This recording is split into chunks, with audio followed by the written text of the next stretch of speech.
हाँ तो आज हम जानेंगे राम जी के बारे में कि हमारे अयोध्या के राजा राम जी, उनके पिता का क्या नाम था। जी गुरु जी। हाँ तो कौन बताएगा? हम बताए गुरु जी। खड़ा हो जाओ। गुरु जी, राम जी के पिता का नाम दशरथ। तभी ये बताया प्रमुख पगला, राम जी के पिता का नाम दशरथ था। जी गुरु। सबको मालूम हो गया? जी गुरु जी। तो अब बताओ कि दशरथ पिता क्या नाम था।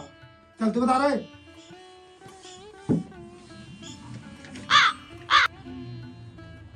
गुरु जी वो दिन में अन्ना रानी मछली मारे गया अम्मा ना मारे ऐसे गधा कहीं के कौन सुतल है रे स्कूल में।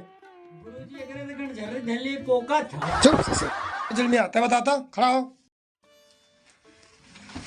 जी गुरु जी। बताओ कि दशरथ के पिता का क्या नाम था। दशरथ के पिता का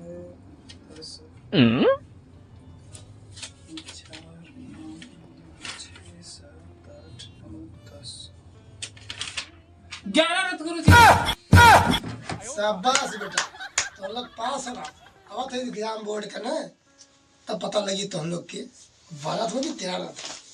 बैठ तू नलायक कहीं का।